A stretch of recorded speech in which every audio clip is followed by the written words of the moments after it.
Before I get into this, yes, you see a viewer discretion is advised popping up on the screen for you all, and that's simply because I want to make sure that I am warning you that this is something that covers religious topics. This is covering a sensitive topic. This is also involving a group or groups of people that have been oppressed and facing oppression and phobias about them and kind of slander and all kinds of things. You know, both of these communities have also been through some hurt, but I just wanted to be fair going into this. But this video does cover a sensitive topic of a war that is going on currently right now, between a community that was persecuted in Germany and found a new home in another land, but in doing so they have pushed another group out. I'm gonna say that because I don't know if I can actually say the names without getting flagged on YouTube. So with that being said, I hope that you can read between the lines on this and understand. If not, there will be some pop-ups that will come up in the middle of this video because I do state the names in here, but I may just put pop-ups so you know exactly what I'm referring to, so it doesn't lead to me being flagged and having to pull down the video, because I really wanted to get this out. With that being said, this is going to be edited in two parts. Well, it's going to be broken up in two parts. I did the first reading before the total eclipse. I did the next reading following or post eclipse, total eclipse. I probably will follow up and do one post the Passover, because I think when I looked it up on Google, I think it said like the Passover is supposed to come April 22nd, April 24th or something like that. And that's when the prophecy of the red heifers is actually supposed to be completed or conducted. So let me know down in the comment section below if you would like to see more readings like this. Give this video a thumbs up, make sure to subscribe and hit that notification bell so you can see more. Without further ado, please proceed with caution. I'm going to get into my spiel, do the reading, and then I'll be back with the follow-up video. Hello everyone, welcome back. If you are new here, welcome. I hope you have your tea, grab your seat, or maybe you just have me playing in the background and you're just sussing out the vibes. Whatever the case may be, thank you for joining us. Today you see the thumbnail, you see the title of this video. You know, today I am getting into a bit of a religious conspiracy, or I guess you can say it's a prophecy today we're going to go over. If you all don't know, Monday, April 8th, there is going to be a total eclipse, and I think the last time we had one, it was going out the other way, it was going out west here in the US. But it shows that both of the total eclipses cross over in Texas. And this has led to a conspiracy on top of the fact that this was pointing out that there was a birth of red heifers. The prophecy, from as best as I understand, because I am not Jewish, there is a prophecy that the second coming or the end of days would be signaled with the birth of red heifers. And these red heifers would be by the Israelites. I think that's what it was. Correct me if I'm wrong. And it would purify the land and allow them for the third temple of God to be erected. I think this is near some famous mountain and with all of the things that's going on top of this war that's between and Strip, and it's just been like a mass. I don't even know how much of this I will be able to put in the video, or if I'll have to cover some of the words that I'm saying, because I don't want to be flagged by YouTube. But I thought it would be interesting to do a reading on this, because I don't know about anybody else. I'm pretty interested to see if this prophecy, if there's any teeth in this prophecy, or is it just people bumping gums, essentially. So now that you all know that we are going to be getting into a bit of a deep reading today, I do have a few housekeeping rules and a few disclaimers that I must go over so that we are above board and that there is some clarity here. I think first and foremost, I want to get this out the way, is that I am ignorant on this. I am not a practitioner of either Judaism or Islam. I barely practice Catholic or Christian kind of like practices or beliefs, religious practices and things like that. So I am someone who is ignorant on this, and I am okay with admitting that. So if there is something that I mispronounce, I get incorrect, I'm not able to translate correctly during this reading, please forgive me, but I will try to relay what I'm getting the best I can. Secondly, because this is a religious reading and this is dealing with, I guess you can say like the three biggest religions that we have right now during this time. I do not mean offense to anyone, so I want to get that out the way. I do not mean offense. I'm not coming after anyone. I don't, you know, even though I don't practice any of these religions, I do understand and respect that some people's beliefs are their beliefs and you are entitled to that. Okay, so please do not attack each other in the comments. Don't come in here with negative energy. Don't, you know, even if you think that I shouldn't do this, that's respectful, but this will be your moment of time to click off because obviously it's up. You know, this video is going to continue forward with the reading. Okay. Thirdly,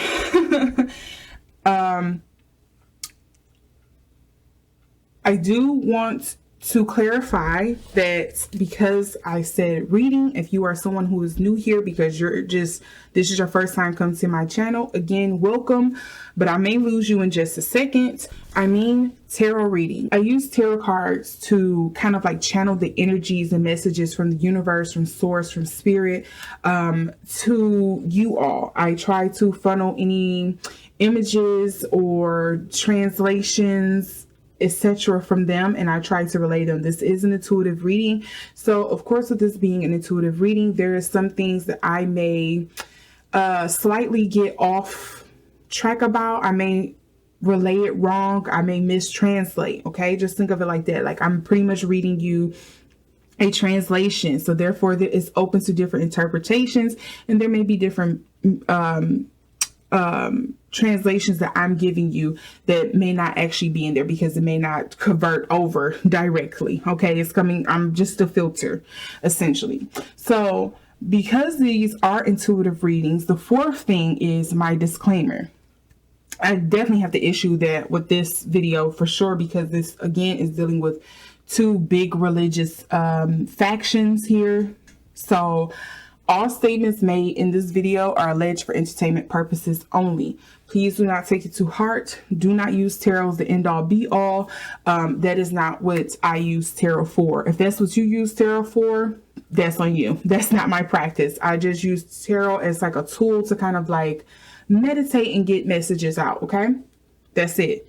So if you take anything I say in this as 100% facts, that's on you, because I'm even telling you that there may be some misguidance on this. Okay, and I don't just say that to protect myself. I say that just to be very transparent and above board with everyone. This reading may be a bit out of my depth, but I figured why freaking not? Let's try it.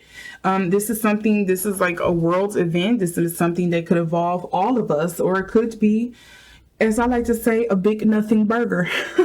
So now that I've issued those disclaimers, those housekeeping rules, please everyone be cordial and kind, be nice to everyone. Living this human experience is hard enough. We don't have to make it even worse. Okay. All right. So first and foremost,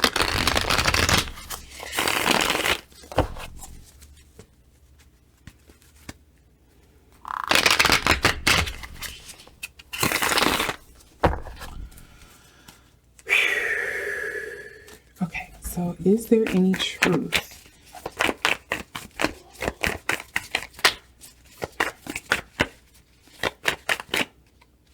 First and foremost, the Tower wants to come out. Then there is the Six of Wands. And then we have the Five of Cups. Ooh. Okay. And if you don't know, you've never been to a LotusMaje reading before, let me clear this up because it's coming through a little grainy for you all. Okay, there we go. So if you've never seen one of my readings before, I also like to read from the bottom of the deck. So we do have the Three of Wands, the Eight of Cups, and what is the middle energy? The Nine of Pentacles.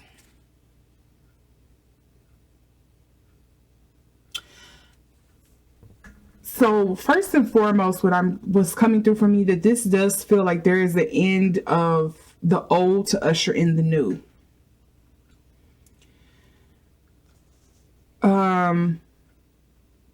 However, I don't know if people is quite ready for it, because it's kind of like the hurdle that we have to get through.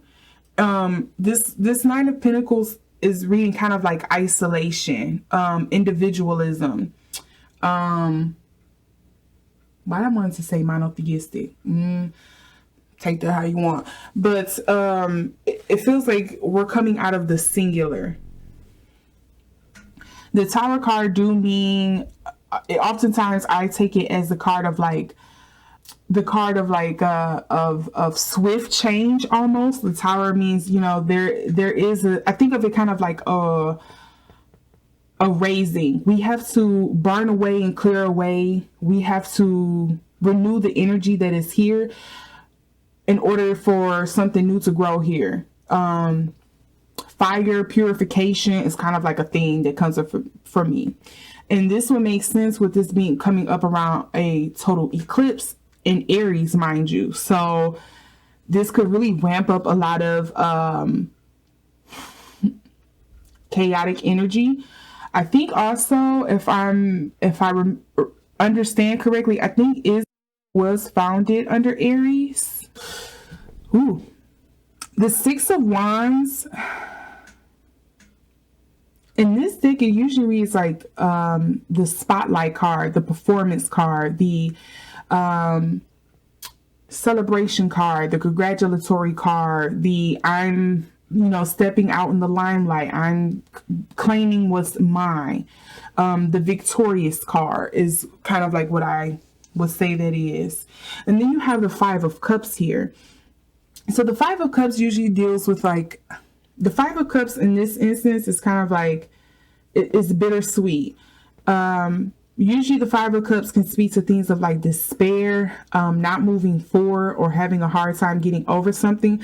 But in this case with the Five of Cups here, it just feels like, yeah, someone is going to win, but at the cost of whom? Again, if you know what's going on, you know what's going on. I can only allude here. Then we have the Three of Wands coming up in reverse. Typically, the Three of Wands is dealing with kind of like putting your plan into action card. But with this coming up in reverse, I wonder if there's going to be some kind of like thwarting here. Is there going to be some trouble? And remember, I was showing you earlier that the middle card, the kind of like the hurdle to get over, was the Nine of Pentacles. Let's see if I can find it again, because it was the middle energy. So I translated it as being individualistic energy, kind of like solo, having to step out on your own. We have the Nine of Pentacles. So I wonder if that's going to be the trouble here, the halting energy. And then we also have the Eight of Cups. So this is what I heard clearly in my head was people are afraid of change. People are afraid of the new. People are afraid of letting go of the old ways in order to walk into the new. So we're kind of getting into the woo-woo here. Again, this is a prophecy. This is a conspiracy. So this is dealing with religion. So again, what did you expect? We're going to get a bit into the mystical here. This is a bit of above my head even. Okay, it's above me now. So the Eight of Cups, even to me on this one, is like people are afraid to leave behind the old in order to walk into the new.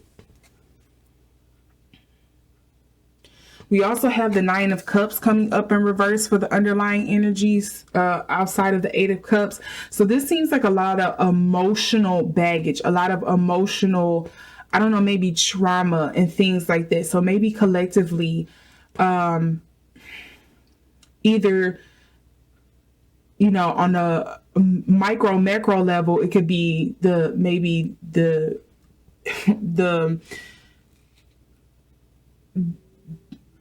it could speak to the collective, all of us worldwide. We're afraid. We have collected so much emotional trauma and baggage over like the last, 4 years, 3 years, that it's kind of hard for a lot of us to move forward or to see a way forward.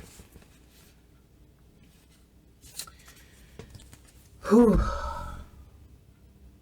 Okay. So I am going to pull out a new deck that I happen to get. And I think it's very fitting for this. And I'm going to see if I can get a bit more clarity. Gotta break it in, break it in. That's the thing about when you get new decks. You know, they haven't been broken in yet. So let's see here. Gotta move my incense because it's like sticking out. I'm really interested in why this Five of Cups is showing up here. Can I get my finger on why this Five of Cups is showing up here? Okay, what is... So I have a couple of things here. So we have folklore, disregarding of rules here for the Five of Cups. And then we also have depart, malevolent behavior. Okay. Let's move this up. Is it all on screen? Okay, cool. But the other things that also, I don't know if y'all can see that here. This speaks to, let's see, can you see that? The fall of empires. It's probably not coming through very clear for you all, but it speaks to the fall of empires.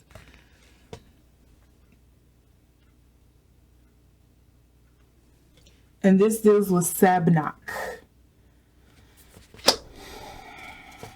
And then we also have Bune, traitors and conspiracies. But the light attribute of this is politics and ambition. Oh, Lord. There is a lot of politics with this.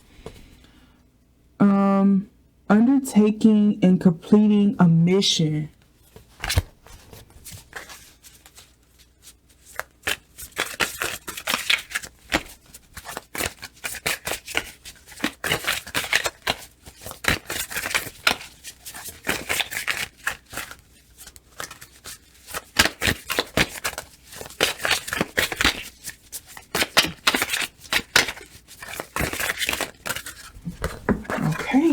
Let's see why the Tower card is here. Ambition. And what is the upright? Is saying the light of understanding. What is this?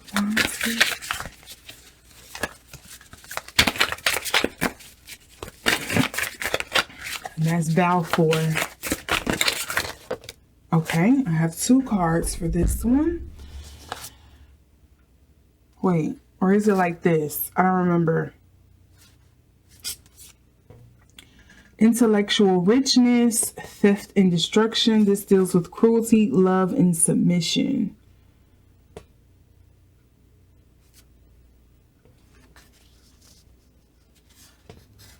I'm just going to sit these here like that.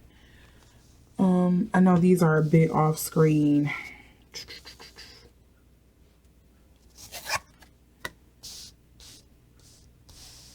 Let me do this.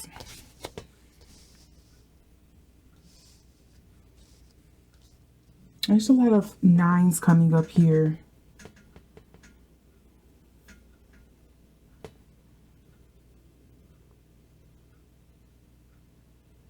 And there's not a lot of light that's coming up here. I don't know. Why does this feel like this is kind of like, okay. I'm just going to throw this out. Okay. I think this is happening under the wrong leadership. I think if what I'm picking up from this is correct, it just kind of feels like this was not supposed to happen under under the particular leader that is happening under right now. And that,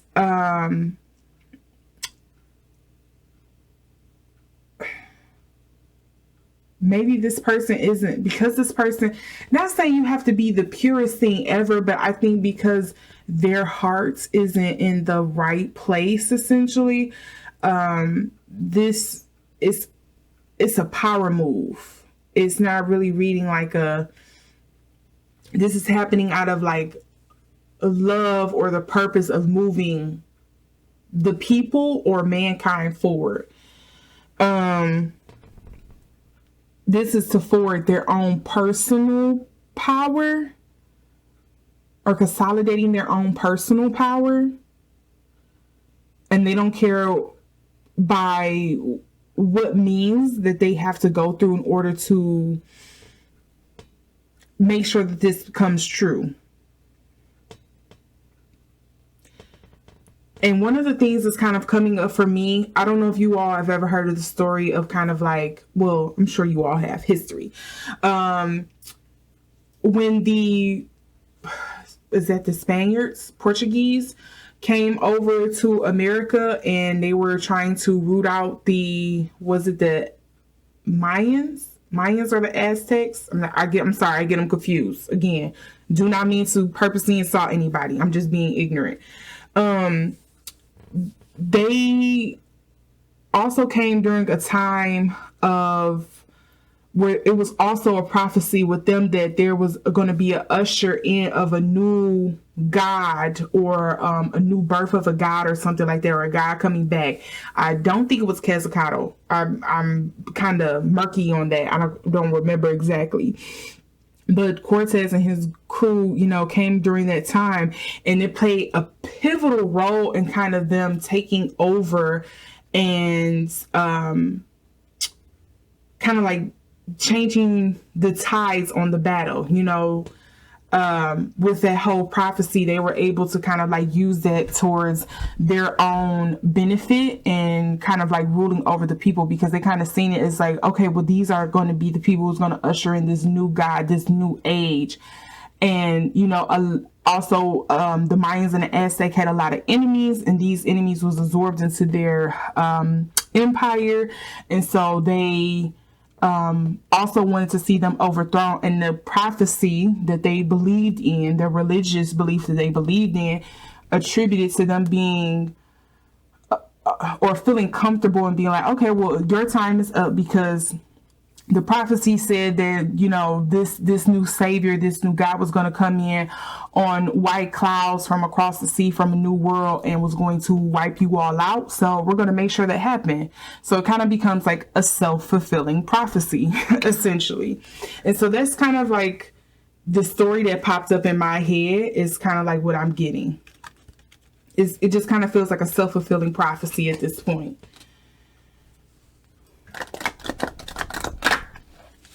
Whether or not it's going to be for the greater good, I don't know.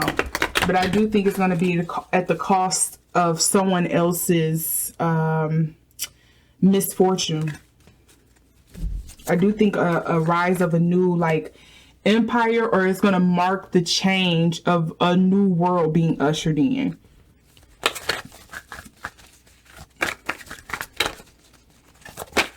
Oh, I meant to look at what was the underlying energies here.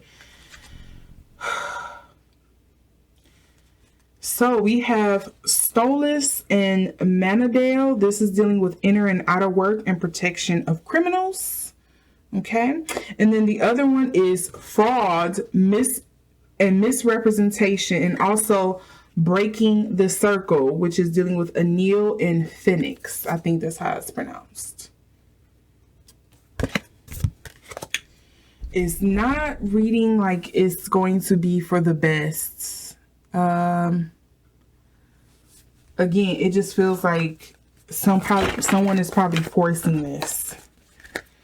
Is there any additional information or insight you can provide me, Spirit, on this prophecy of the red heifer?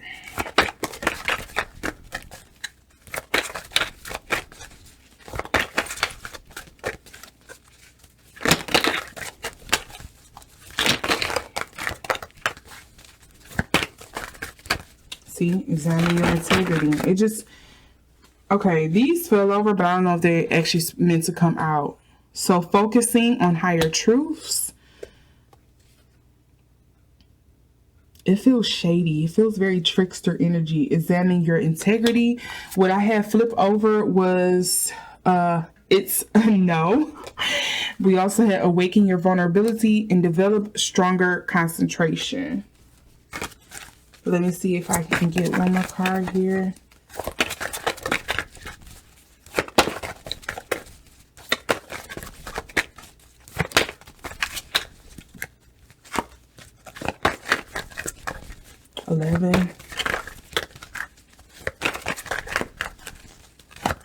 This is going to come at a great cost.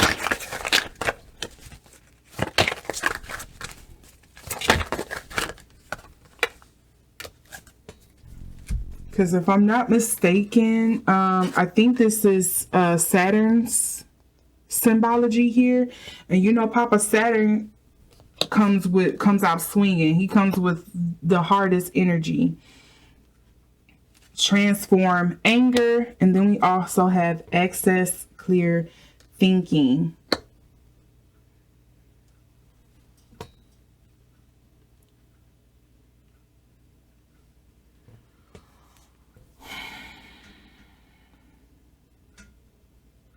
And can I also know that there seems to be a focus on femininity?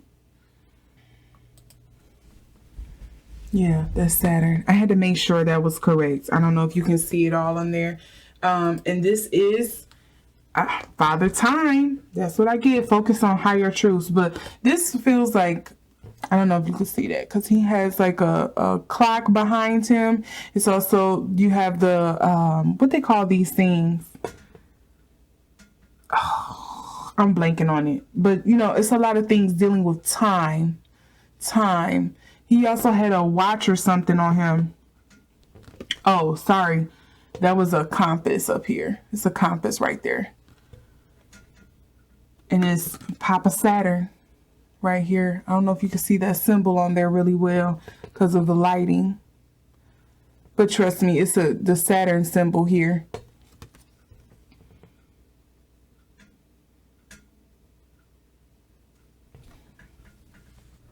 I want to say this is Saturn and is that Venus?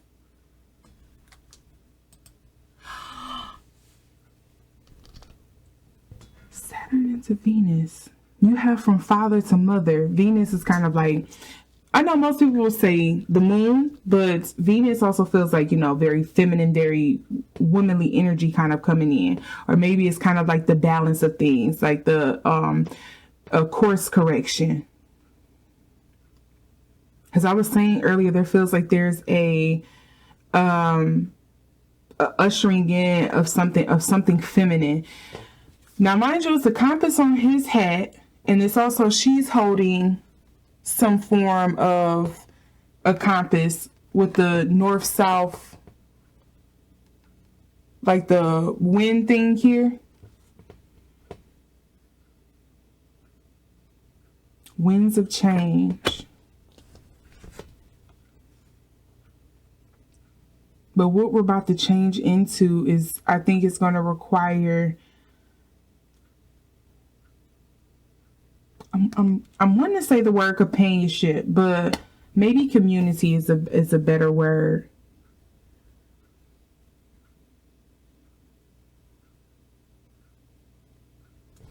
What was the underlying energy for this? The underlying energy is learn from karma. And then we also have release fear. And mind you, it's a woman hiding behind a door in this imagery.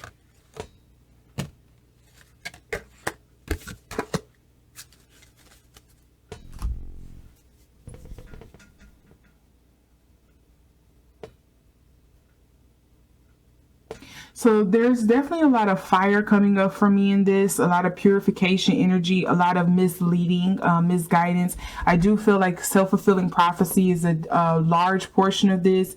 There's some kind of maybe reigniting of feminine energy or something like that, because I don't know, me personally, I feel like we've been in a deficit of feminine energy. There's been a surcharge or a surplus of masculine energy going on, and I think that's probably why we're kind of getting into a lot of toxic masculinity that's going on. So I wonder if it's just kind of like a thing of like we have to purify a lot of that stuff out the way so we can usher in some balance. But there is also something dealing with a lot of time. I don't know if this is because, you know, they usually say for every minute that the eclipse lasts, it equates to a year. So I think they say this eclipse is supposed to last anywhere from like 4 to 6 minutes or something like that. So we're going to see the effects of this solar eclipse over the next anywhere from 4 to 4.5 years to 6 years, depending on how long it's going to last. So again, we do have a lot of the transformation that's going on here too. We have the transform anger. You have the Tower card, and it's depicting the butterflies here that's being destroyed. But you have the kernel, the seed that the squirrel had that's could grow from this destruction. What's going to grow out of this? Love and submission, theft and destruction, ambition. Yeah. And I do think this ushering in is going to come at the cost, unfortunately, at the cost of you know who. I don't know how much I can say in this. Okay, so I'm really trying to play careful. But again, if you've been watching what's been going on, over there with this whole fight for lands and ownership, I basically you could say, you kind of know where the scales is tipping at here, unfortunately. All right, my battery died. Sorry, had to come back. Where did I leave off at? I do wonder how much of this is necessary to happen, just because of the nature, I guess you can also say maybe hubris of mankind to always think that maybe that we know better, and how resistant to change that we are, how fearful we are that maybe we won't be the one in power, or we won't be ruling, or someone will see us as stupid. And so what would be a greater way for people to kind of like come together and see like, hey, the way we're living and conducting ourselves, we're carrying on, is not beneficial for the whole, not just for oneself, but for the whole. I think right now, again, we're in this very individualistic, or what they call a very singular way of living nowadays. We have really gotten far away from community. I mean, look at Gen Z. They're like one of the loneliest, if not the loneliest generation. They always talking about this big lonely epidemic. A lot of them would rather be in the house, on phones, on computers, away from people. We don't trust each other. We don't love each other like that. We don't extend grace or sympathy, empathy to one another anymore. We don't want to connect to one another. And so I wonder if this is kind of like trying to get us to go back, force us back into that. It's like a great reset. That's the word. Yeah, we're probably entering like a great reset.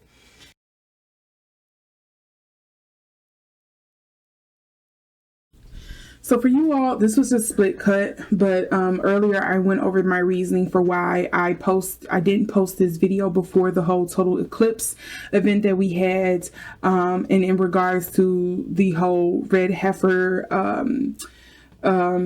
prophecy that was coming up. But I wanted to see, post eclipse, what energies is coming up here before I posted the video. So I'm going to try to add this really quickly because I already have so much to edit as it is. So I want to kind of like get into this portion of it, like the post. So I do want to look up one thing. I do want to see, now that we're post-apocalypse, if they did the red heifer sacrifice yet. April 22nd and concludes on April 30th. Okay, so yes. So let's get into this. So I looked that up. I want to add that portion just in case I forget. So April 22nd and the April 30th or something like that is when they have the Passover, according to Google. Don't shoot me because I'm just reading what I got.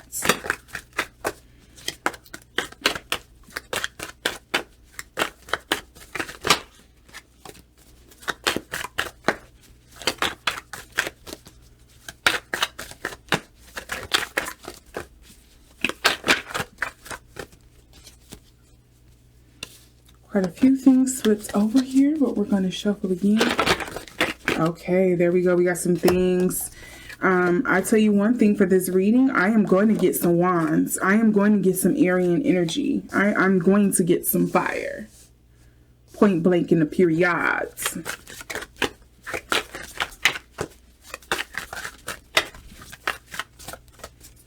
The King of Swords is definitely giving me leadership. I don't know if it's like the powers that be, the one who's like spearheading this whole thing, but the King of Swords off rip, I'm getting some leader. I'm going to put these out as well. So we have the Nine of Wands. Somebody is tired. Are we tired or wanting to give up or change on some type of leadership or ruling that we're under? Mind you, the King of Swords speak to, what is that? Is that Gemini, Taurus, maybe a bit of Cancerian energy? Bit of Cancer energy here. So this could, point to sometime during the summer, May. We may start to see the changes starting to happen. I don't know of what year. Maybe this could be pointing to some leader on the world stage, because again, I am doing this as a collective reading, so it's a lot of different things this could be pointing to. So maybe this is pointing to, some world leader, someone on the big stage who may have some air sign tendencies. It don't have to exactly be a man or, someone who is exactly an air sign, but they have these tendencies. There's someone who is a long-term thinker. Sometimes they may be very analytical, kind of cold-hearted, maybe kind of a bit shut off from the world, thinking for themselves. Very focused, have an end goal. They see the big picture and they're worried about getting there. They're not probably looking at all of the steps in between so much, but like these are the benchmarks I have to hit to get there. Not maybe the minute things in between. On top of this, again, going back, this could be an air sign, so someone who is an Aquarius, and Libra, a Gemini. Those are your air signs. And think about how oftentimes a lot of the air signs are very, I hate to say this, but air signs, especially a lot of people think of, all of the air signs really, because I was going to say most people think of Aquarians and Geminis as being two-faced. I think most people would say Geminis are two-faced, the twins. But, me, I get on the Libras all the time. Very two-faced, very right in the gate, very benefit for self. All of the air signs are very friendly. Everyone usually gets along with them. They can light up a room and entertain a room. They have the persona to reel people in. However, most of the time people think that the friendships are shallow, or they think, for Aquarius, for example, the friendships are very very deep, very dark down, very like up in the clouds somewhere. Like you feel like you had to research some things before you got into a conversation with an Aquarian, because you know they're like the aliens of the astrology, essentially. You know, they're the water bearer, but they're an air sign. You get what I'm saying? Libra is the only ones that have a device. So you know, it's not like they're an organism. It's an object.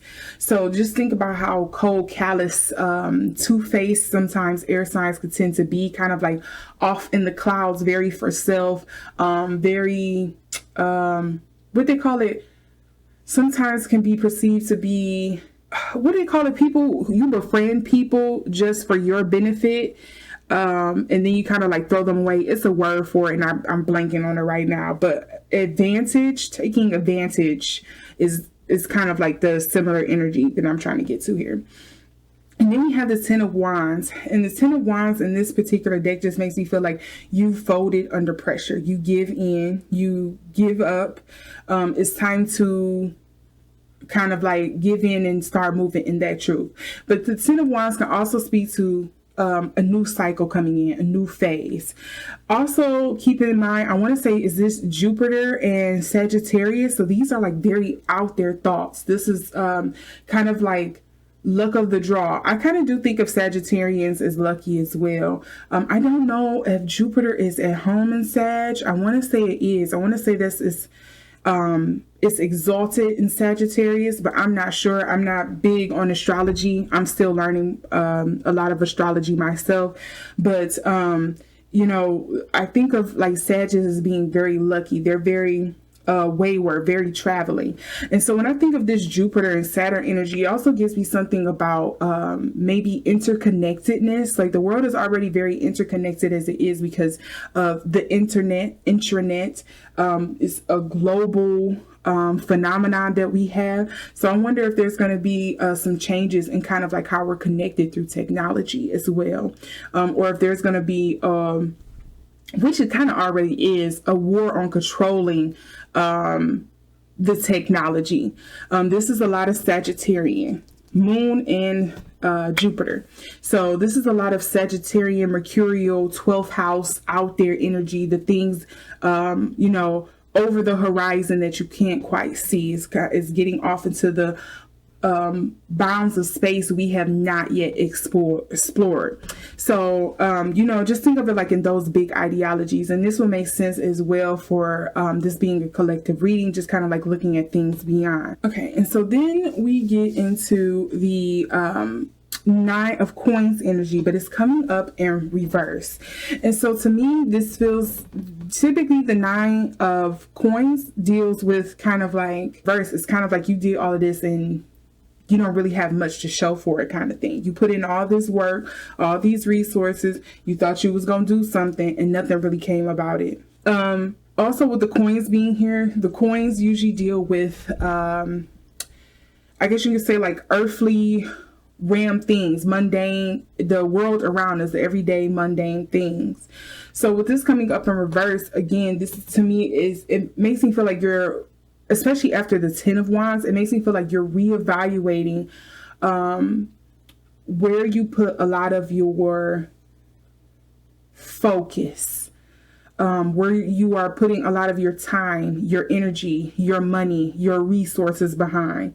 You don't want to, you no longer want to waste it on flimsy things. Maybe you're starting to peek beyond that veil of like, I see the game that's being played and I no longer want to play it. It's not benefiting me. It's benefiting so-and-so at the top. Then you also have the Two of Coins. The Two of Coins is exactly that. Most of the twos deal with making a decision. The hardest one is if you had like a Two of Swords. That means difficult decision, rock and hard place. Charybdis and Skyla is no easy way out of it.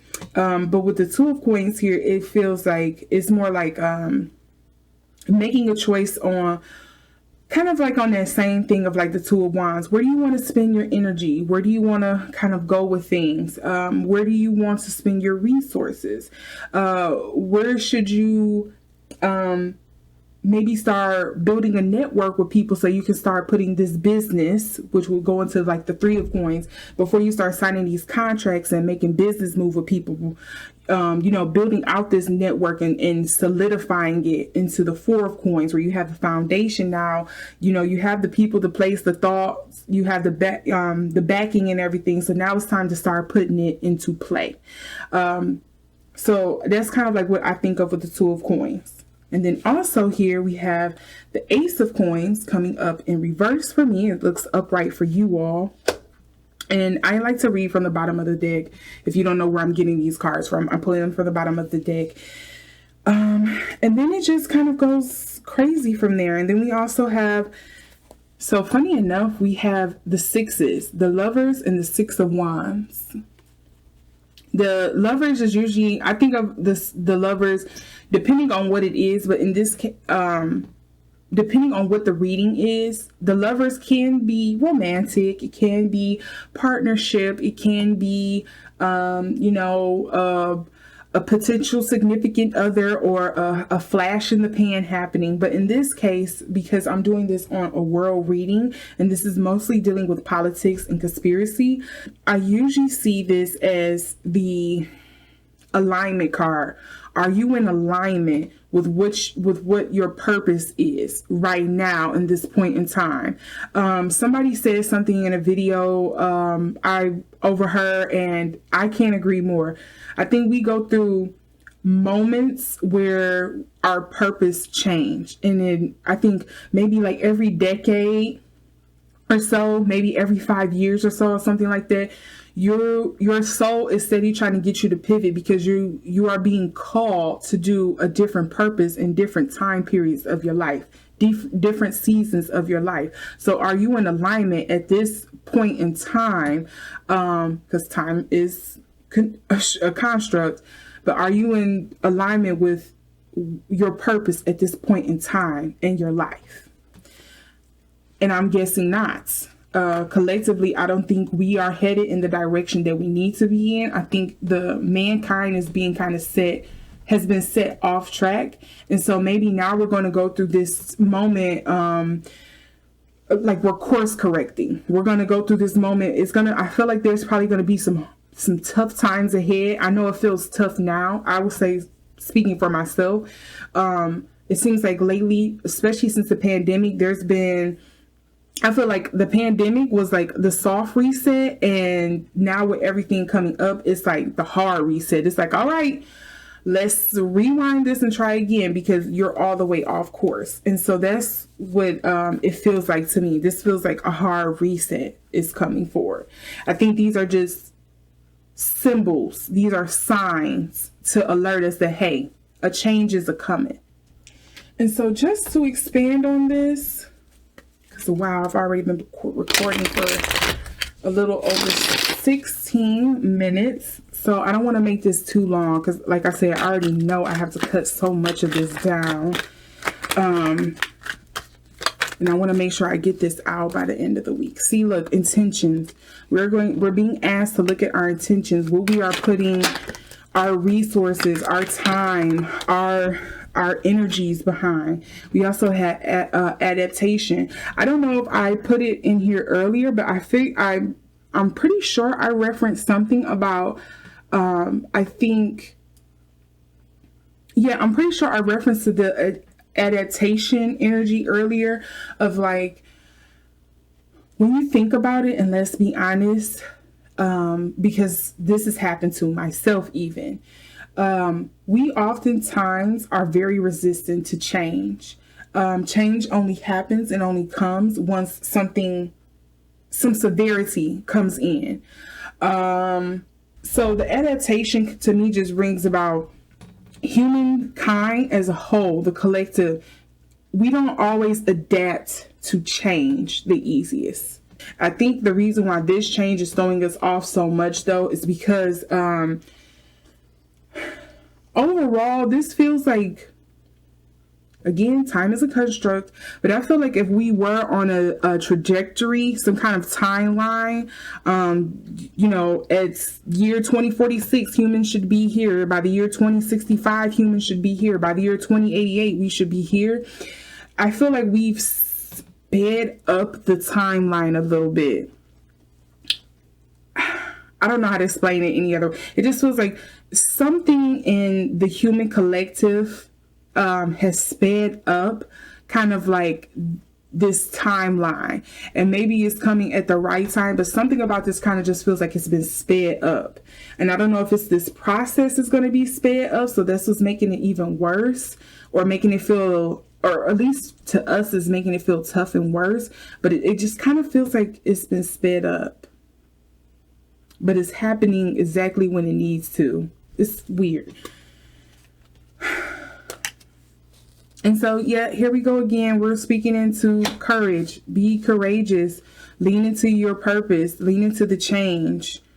One thing has to die in order for another to come in. I think I referenced this earlier. People are definitely going to fight over the old world versus the new world, because the people who reign and rule, who are in control of the old, do not want to lose their space. They're afraid of losing their spots at the top of the chain.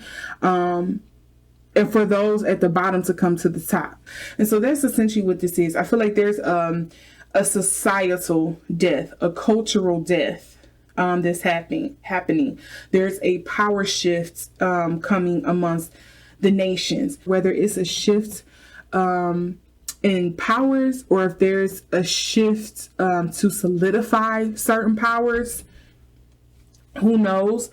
But I feel like that's what's coming up here. It's just going to be a hard battle to get through for the general public, because essentially we're caught in the crosshairs while the people above are fighting. The girls are fighting, and it's like Twitter. Just think of Twitter Spaces. You see all the drama happening. You were just trying to see your friends, update, and wish them a happy birthday, but because I don't know, the Kardashians came out with a new fashion line. It's all over Twitter and you can't escape it. And you're just like, I was just trying to wish my friend a happy birthday. I just was trying to talk about this news article and this being slammed off the, trending topics because the Kardashians put out a new outfit, and it's crazy that y'all worried about that instead of focused on the more important things. It's just kind of like that kind of feeling. Lastly, let me see what I have here. Any additional messages you would like to provide, Spirit, for the general public, regarding the post-eclipse and red heifer prophecy. Okay, let's see here. So we have Seahorse, family matters. Oh, this is a lot. Can I get less than 5, please, Spirit? What should the collective, the public at large, expect post-eclipse? Something rolled off here. Okay, 1 second. So we have honor and respect will come to you. Yeah, it seems like this seems like a change in leadership. Oh, January.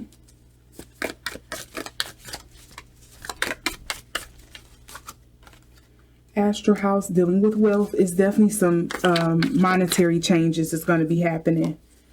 Older woman, dealings or relationship with the older woman. I don't know who this older woman is pertaining to.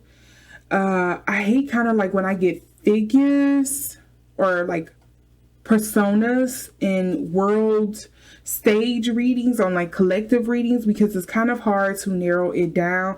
I don't know if it's saying we're going to be ushering in an era of like a lot of female leadership coming up. I don't know if this is speaking to, I'm alluding to maybe there's someone, a female in leadership or in power now who is trying to solidify their power, or is going to make a surprising turn of events and coming up in power and having control. I'm not sure exactly what this is.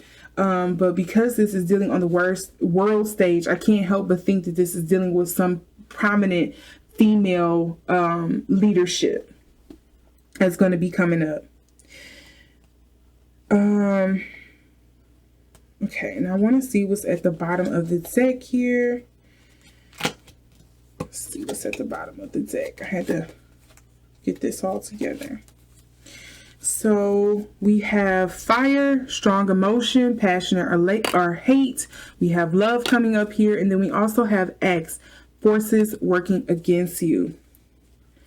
I guess this is a bit of good news. We also have the rainbow, and this deals with, hey, the hard part is you've gone through it, or we're about to get over it, and then there's going to be maybe some more enlightenments, some more lighter days ahead. So I would say that's a pretty positive thing. Yeah, it just seems like we're gonna face some intense energy for a minute. It's gonna feel like we're not going to get through it. It feels like maybe we're in the eye of the storm, or, you know, the eye of the storm has kind of started to pass over. We're going through the back wreckage of the tornado, and we're about to come out on the other end, and we're going to be able to survey the damage. Yeah, we're going to be able to survey the damage post-tornado and be like, okay, well, what can we rebuild from this? What is going to come out of this? Innovation is the word that's popping up. What's going to be some of the things that's going to be created, innovated, solidified following the destruction of the storm. So yeah, hopefully this wasn't all doom and gloom for you, but I thought it would be an interesting reading. I am going to quickly click off of this so I can get this edited on down so it can get posted and out the way, so I don't have to worry about this anymore. But with all of that being said, I hope this wasn't too long. I really don't know how long it's going to be once I get into this.